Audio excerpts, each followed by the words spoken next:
For Lithuania, I do not know how long this will take, so yeah.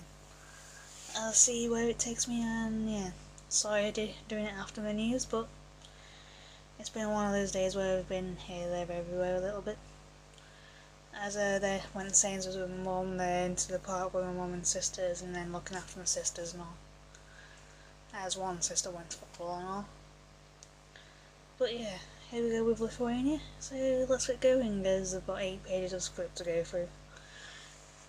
So yeah, the modern ancestors of modern Lithuanians are people called the Balts, who arrived in the area about 2000 BC and around 1240 AD. A man named Mindaugas united the Lithuanian tribes, and in 11 years later, in 1251, he converted to Christianity. However, Mindaugas was assassinated in 1263 and his people reverted back to paganism and all. And in 1316, Lithuania was united again by a man called Gediminas, and he chose the title Grand Duke rather than King. And under his leadership, Lithuania started to grow strong, and he made Vilnius the capital, and he encouraged settlers from other parts of Europe, and Lithuania expanded eastward into what is now Belarus and Ukraine. However, they faced growing threats from the Teutonic Knights, and as there were another German knights who went against crusades against pagans in the Baltic. And in 1377, Jogaila became Grand Duke of Lithuania, and 4 years later, in 1381, he was forced to flee Vilnius by his uncle Kęstutis, who declared himself Grand Duke. But a year later, in 1382, Jogaila seized power in Vilnius while Kęstutis was away, and he captured both Kęstutis and his son Vytautas.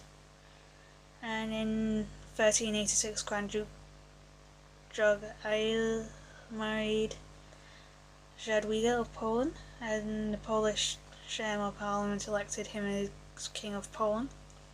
As Jogaila accepted Christianity, and most of his people did convert.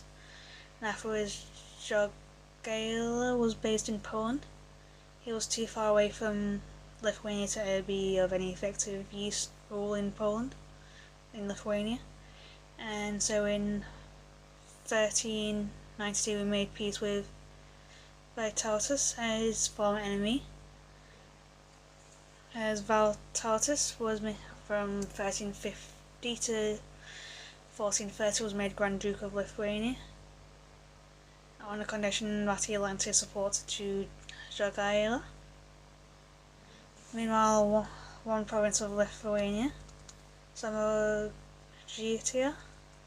was still mostly pagan, and in 1398 the Teutonic Knights captured the province. However, by 1409, some Ogitians rebelled, and both Jogaila and Vytautas supported the rebellion, and they met the Teutonic Knights in battle.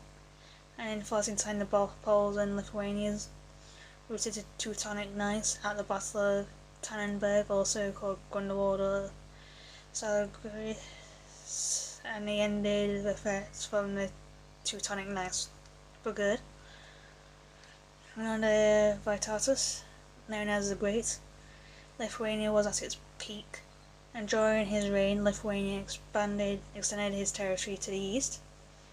But Vytautas the Great died in 1430, and in 1447, Casimir Jagiellon, Grand Duke of Lithuania, became King of Poland after the two states then had one ruler, and a Treaty of Lublin bound Poland and Lithuania more tightly together, and a Polish-Lithuanian Commonwealth was formed, the two states kept their own armies, but they agreed not to make treaties with foreign countries without each other's consent. Both also kept their own laws, and common currency was introduced. A joint parliament was called the Sejm meeting in Warsaw, and from 1573 Poland and Lithuania had a joint ruler elected by all the nobles. Gradually Poland came to dominate Lithuania, and Polish became a language of upper class Lithuanians. Meanwhile, during the 16th century, the Reformation reached Lithuania, and Protestantism made some headway in Lithuania, but in the later 16th century, it was sent into retreat by the Catholic Council, but had dropped like the rest of Europe and all.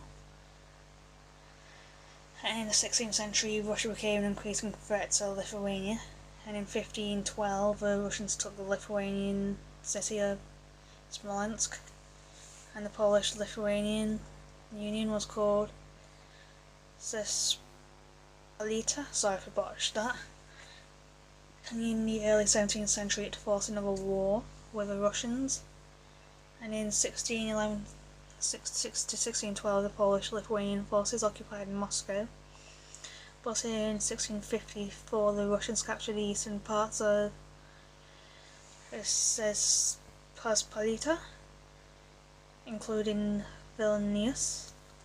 But in the 18th century Poland and Lithuania declined and it basically became Russian satellite, and in 1773 Prussia, Austria and Russia agreed to take themselves to some Polish-Lithuanian territory, and Russia took a slice of Lithuania, and the second partition took place in 1793, and Russia took still more territory, and in 1795 the third partition took place, and Poland and Lithuania ceased to exist as independent nations, as Lithuania came under Russian rule.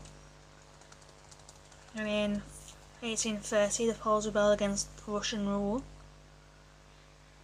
and in 1832 the rebellion spread up into Lithuania, but the Russians soon crushed the uprising. And in 1863 the Poles and Lithuanians rose again, but they were soon crushed. And in the late 19th century the Russians introduced repressive measures such as restrictions on Catholicism, and furthermore only the Russian language could be used for teaching in secondary schools, and books had to be published using the Cyrillic alphabet, even if they were written in the Lithuanian language. Books and newspapers in Polish, which was still the language of the upper classes, were banned, and many Lithuanians escaped Russian repression by emigrating to what is now North America. However, despite the Russian measures, there was growing interest in Lithuanian culture and history, and at the time nationalism was a growing force in Europe, and there was nothing the Russians could do to really prevent it as sort. And in 1915, they're jumping a little bit to World War II, not World War II, one. In 1915 the Germans occupied what is now Lithuania, and in 1917 the Germans allowed the Lithuanians to form an assembly called the Tauba, and on the 16th of February 1918 the Tauba declared Lithuania independent, and in 1920 the Russians recognised Lithuania as an independent country. But on the 10th of October 1920 the Poles occupied Vilnius, and the Poles hung on the city, which caused a great deal of tension with Lithuania. And in 1926 an army coup took place in Lithuania, and afterwards Antanas Smetona ruled essentially as a dictator. And in 1940 the Russian army occupied Lithuania, and in August 1940 Lithuania was absorbed into the Soviet Union. After that, thousands of Lithuanians were executed or deported, as Germany then invaded Russia in 1941, and shortly afterwards they cut Lithuania, and the Nazis ruled Lithuania for 3 years, and during that time they essentially exterminated most if not all of the Lithuanian Jewish population. However, by July of 1944, the Russians had recaptured Vilnius, and by the end of 1944 they recaptured all of Lithuania, and the communist regime was imposed on Lithuania again. And between 1945 and 1952, farms in Lithuania were collectivized. At the same time, thousands of Lithuanians were executed or deported. As the Russians also developed industry in Lithuania, was at a cost of great environmental damage. And in the late 1980s, the communist tyranny of Lithuania began to crumble and all. And in 1988, a popular film called Judis, translating to The Movement, was formed. And in 1989, Lithuania was granted some economic autonomy, and in December 1989, the Lithuanian Communist Party became independent of the Communist Party of the USSR. In March 1990, Judis won elections, and the elections to the Lithuanian Supreme Soviet, and the body then declared that Lithuania was an independent nation. However, the Russians had other ideas, and they imposed an economic blockade. And in January 1991, Russian soldiers shot and killed 14 unarmed demonstrators outside a TV tower in Vilnius. But on the 19th of August 1991, hardline communists in Moscow attempted a coup.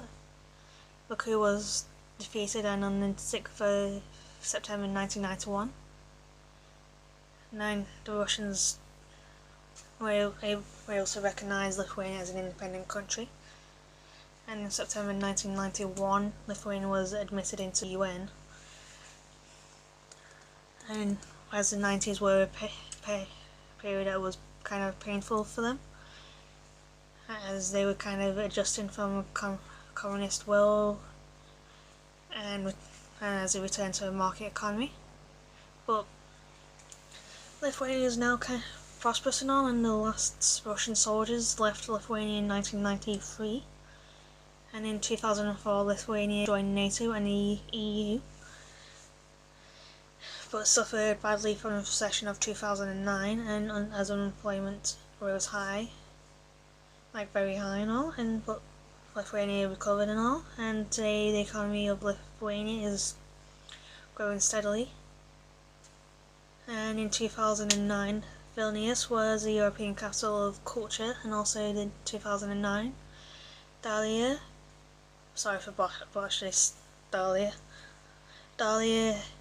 Grybauskaitė was elected as the first president or female president of Lithuania. And in 2015, Lithuania adopted the euro, and the population stands at about 3.5 million. So yeah, that is the history for you. So yeah, the Lithuanian language belongs to the Baltic group of the Indo-European languages. The only other Baltic language is Latvian, and since the 19th century, numerous linguists regard Lithuanian language as the pure surviving Indo-European language, which is least changed by outside influences from other countries and all. It's like as a couple of thousand years ago, the Baltic languages were spoken in a much wider area, covering the large areas of what is today Poland, Russia and Belarus. And this area shrunk due to Slavic expansion, and also due to the Germanic Crusades, after having destroyed old Prussian languages, and after destroying the old Prussian language. And the Baltic area continued to shrink from the 15th to the 19th centuries as the Baltic languages, including Lithuanian, continued to be spoken mainly by peasants, when the nobility switched to German or Polish, depending on the location, as German and Polish were regarded to be more prestigious.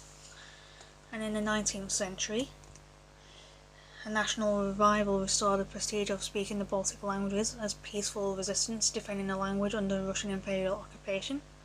It was forbidden to print the Lithuanian or speak language or to speak Lithuanian in public, and secret book smuggler network was established, recognised as unique by UNESCO, which illegally imported Lithuanian books and press from Germany.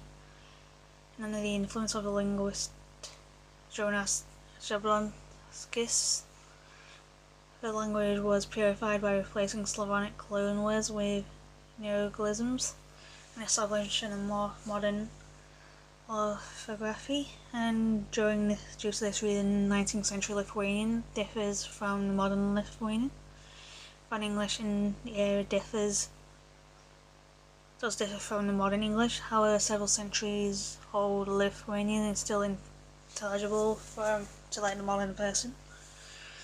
And the culmination of national revival was the 1918 Declaration of Lithuanian Independence, although the language had to survive another onslaught from Russification from the Soviet occupations from 1940 to 41 and from 1944 to 1990. And during this time many Russian loanwords entered the Lithuanian language, often unofficially, and every Lithuanian had to know and often speak in Russian, and therefore some of them began to include certain Russian words into the Lithuanian speech as well, and post-1990 generations are unlikely to use Russian words in the Lithuanian sentences, except for maybe swearing of sorts, and such words are considered not cool, not to be cool and all. And since the 19th century, Lithuanian language is regarded as the primary definition of who are Lithuanian and who isn't. And the importance of language is defining ethnicity, and is greater than to be in Britain or the USA, where a person can easily be regarded to be Irish, even if his native language is not Irish of sorts. And despite over 1 million Lithuanians immigrating since the 19th century, the immigrant communities typically lose the language over 3 generations, as nowhere do the Lithuanians make a majority, and therefore they form mixed families with all linguistic groups.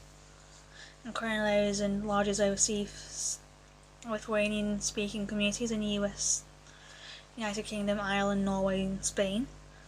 However, some historical Lithuanian communities on the wrong side of state boundaries have been more successful at preserving the language, namely the Punsko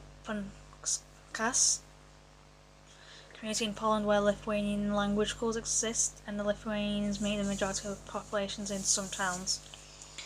In addition to standard Lithuanian, there are dialects somewhat corresponding to ethnographic regions, and discouraged under the Soviet occupation as mother tongue of the uneducated and thus heavily declined in use. The dialects, in some respects, and the Samo-Gutian dialects, so unique it is sometimes called a language, is even used on some local signs. So yeah, I've done half the script, and yeah,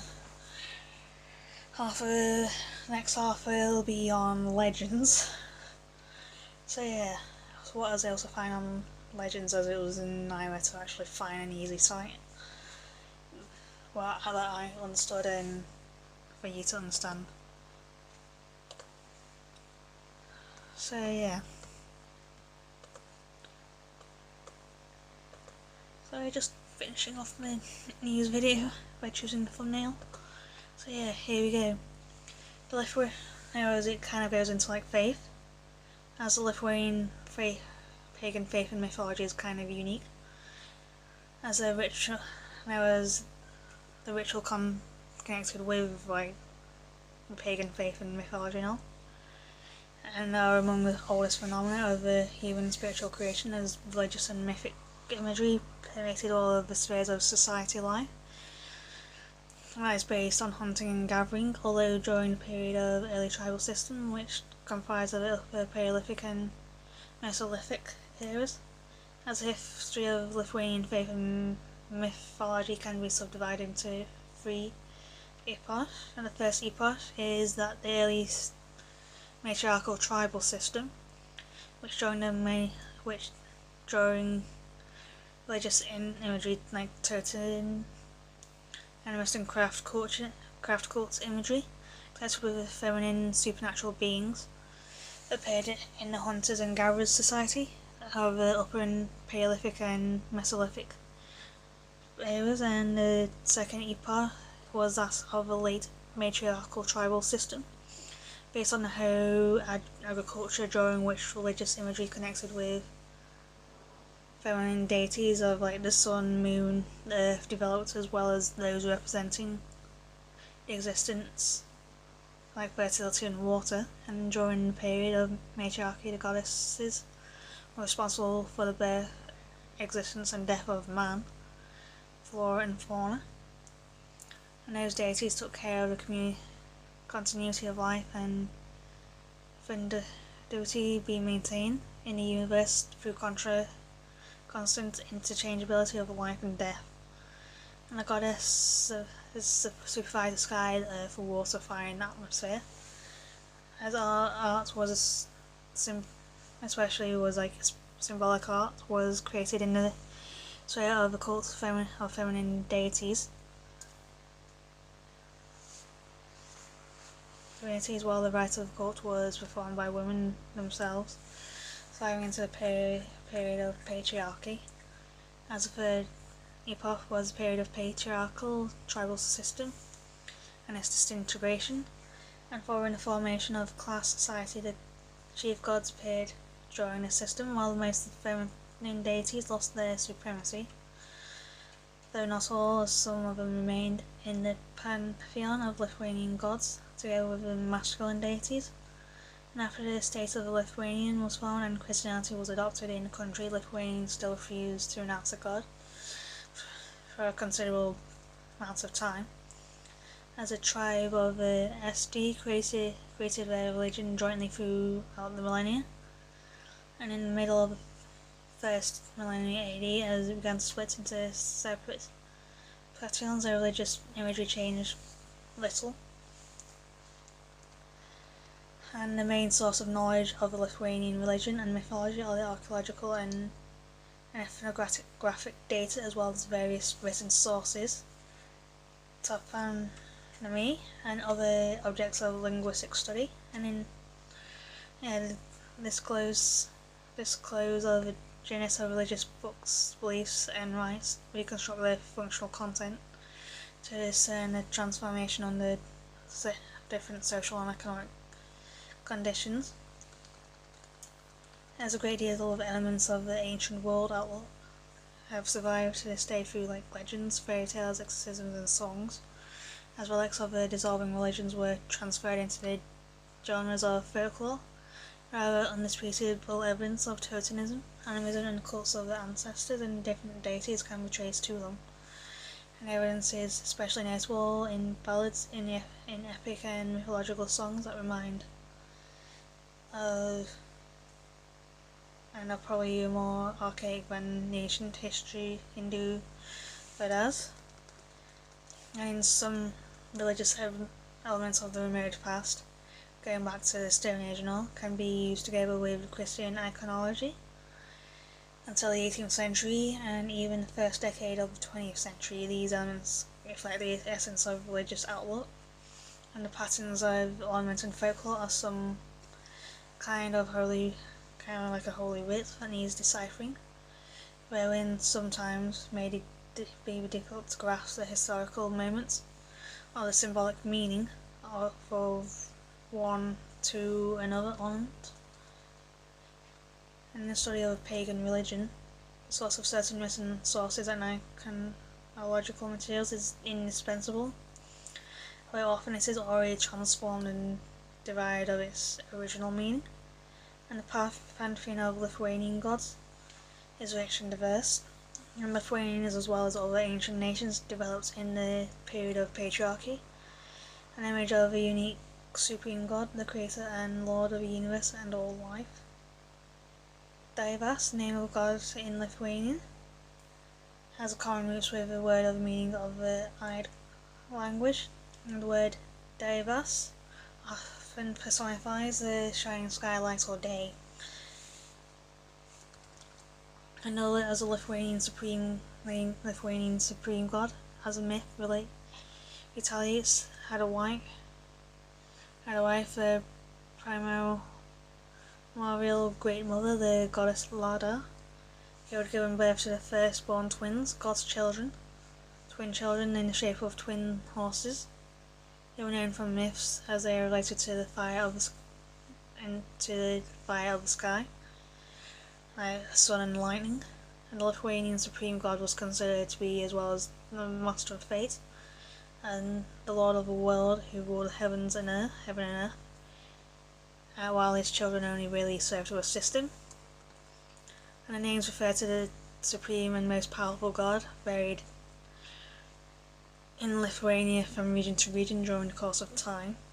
In the highlands of Lithuania, as well as in the major parts of the lowlands, where Dievas was used together with the personal name Zeus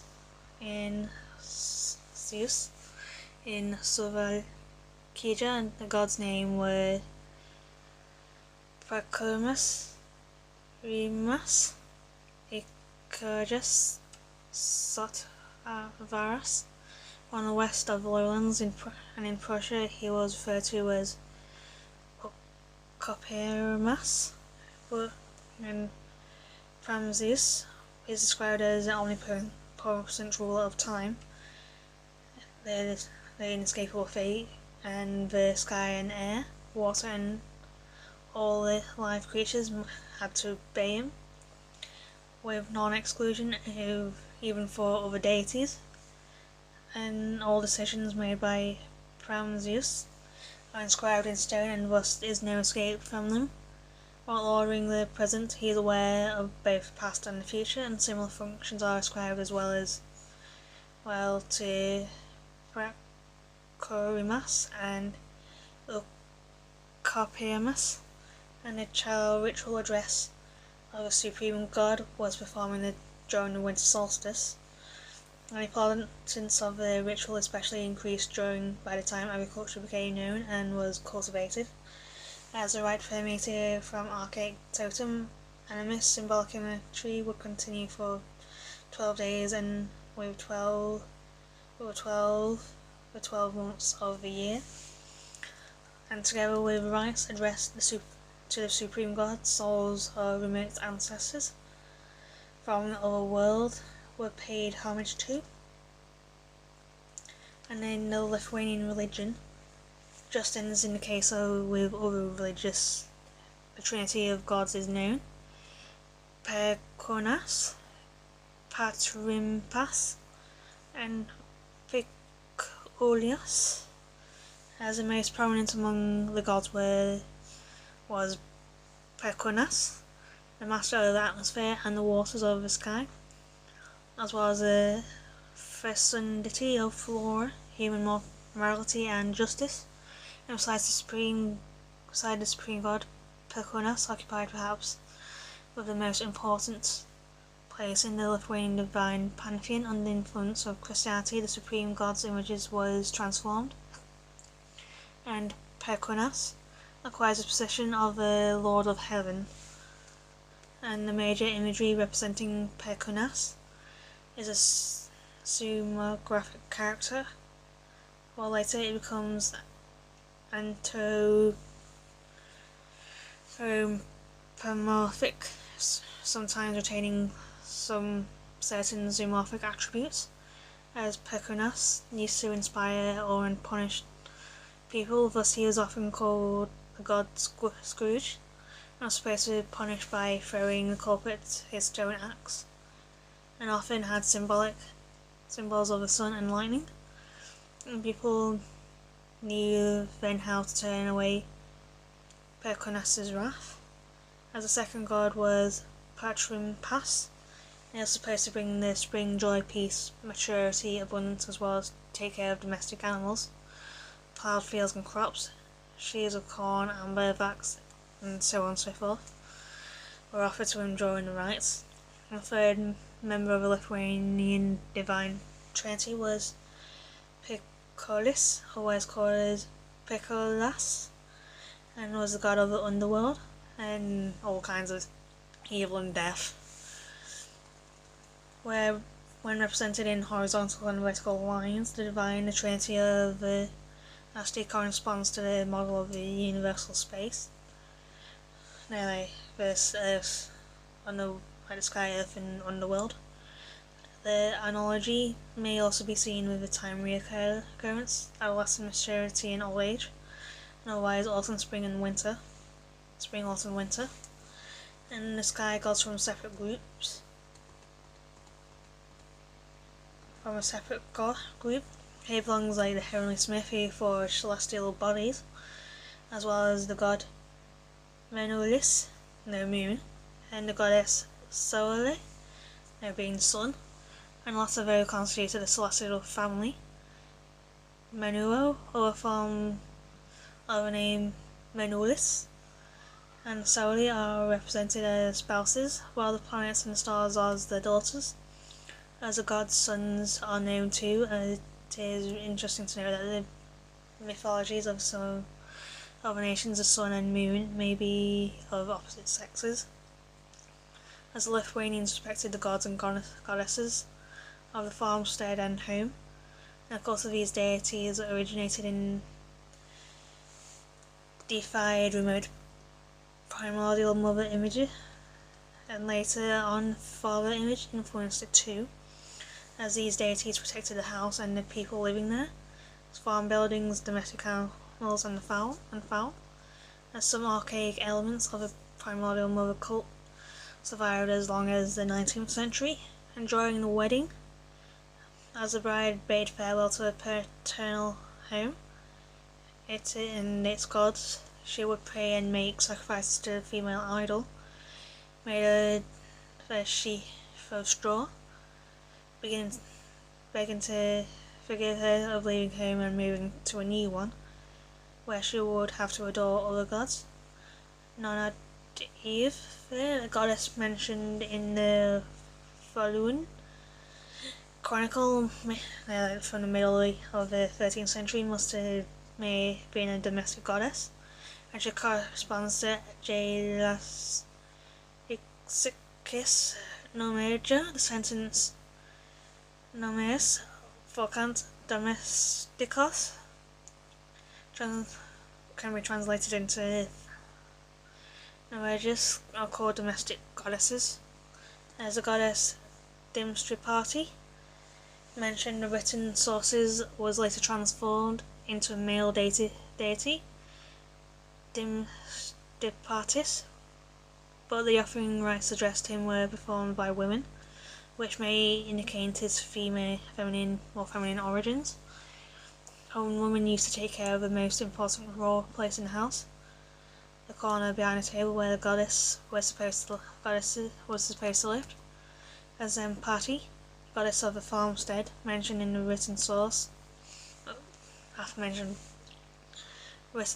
was also later transformed into a male god called Semipatis, and since ancient times the Lithuanians used to respect fire, and throughout the course of time and all, fire was personified, and at first it assumed a zoomorphic image, and later became ornithomorphic, and finally anthropomorphic female, and personified and defined. Fire was referred to as Gabija, while fire in threshing barn, Shoja, were called Gabshoja. These goddesses were protected not only fire but also the farm itself, and the castle and women's chores as a whole. And the goddess of birth and death were respectively Lamina and Guillotine. Sounds a lot like guillotine. They both belong to the senior generation of goddesses, as Lamina was responsible for fertility, predetermined the fate of the newly born, and took care of women in childbirth, and ordained the cosmic phenomena, and originally her image was anthropomorphic, but gradually she acquired a human shape. And in the year of Astae, the first flint birds found in the ground must have came to represent the goddess Lama. These bird figurines express the idea of a feminine element. The cult of the lime trees is kin to that of Lama bird, as Lama acquired an anthropomorphic image, and she became the protectress not only of earthly but also heavenly life. As Guillotine, the goddess of death, ordained the end of human life and took care of people being not superfluous on this earth. The most prominent Flora gods are likely to be Poschitis and Preglubra, as Poschitis took care of the earth's roots and of the sails in particular, and lived under the elder, which was considered a sacred tree associated with fertility and the underworld kingdom, and the name Poschitis is associated with blossom, as Poscoti means to blossom, and feasts in his honour were held twice a year in spring and in autumn, and in early spring the ancient Lithuanians also worshipped the goddess Preglubra, which was a mistake called in written sources by the male name Preglubris, and she supplied the earth with blossom and protected the first field works. And her dedication feasts were held in early spring. And among the goddesses that had survived in Neolithic was Copoale or Copoale, associated with the luxuriance of flora and activation of the vegetative powers. And she was the goddess of field vegetation, while her daughter Rasciate used also vegetation with silver dew, and Rasciate assisted her mother Copoale, and both goddesses took care of great flora in the earliest times, and still before the rise of agriculture, and this idea was personified by the dying and resurrecting goddess. Another archaic Lithuanian goddess promoting vegetation growth was Vaisgamta, who was worshipped by women engaged with flax growing and breaking, and ritual addressed to her was performed on the day of Ilias festival, corresponding roughly to Halloween, and harvesting rituals were performed in honour of the deities of cereal, so-called rye wives, Rugi Bubba, and idols made of the last sheaf of rye and carried ceremoniously home, and an ancient custom to represent water source to preserve it clean and forbade polluting it. Tat was associated with the belief of various deities lived in water, mermaid spirits, souls, especially of those that had drowned, and the queen of the Baltic Sea was the beautiful mermaid Shurati, by will of gods. Zeus was killed by another god, Perkunas, for a love affair with Caitis, the son of the earth, and the atmosphere was represented by the god of wind gods and spirits, and since ancient times our images had been zoomorphic, like those of a bear or horse, and those they later became anthropomorphic, and this recounted the mother of winds and her spouse. Her daughter and the four sons, the most quick-witted among them was Cyrus, the north wind. The wind gods and sometimes the spirits were represented by wings, and they were supposed to communicate with Saule and Manulis, the sun and moon. Bangputis or Vejopatis, this are depicted in Rusne as a winged man, as Tivaras should also be grouped with can be kind of grouped with the atmospheric gods, as the image of this creature originated while watching flashing meteors, probably after agriculture had already spread, and after at first Itavi were supposed to live in the sky or in the woods. Under the influence of Christianity, they were settled in garners and denounced as thieves, while the whole at Avarai were considered to be divine creatures to regulate human relations and to influence the state of wealth. Being divine origin, they were supposed to be immortal, killed or wounded, and Atvaras would regain his strength after touching the ground, similarly on as Artemis in Greek tradition. And among other gods, Pilonitis, the wealth god, may be mentioned, as well as the war god Kovas, and the goddess Drunda, the health god Ositis, the shepherd's god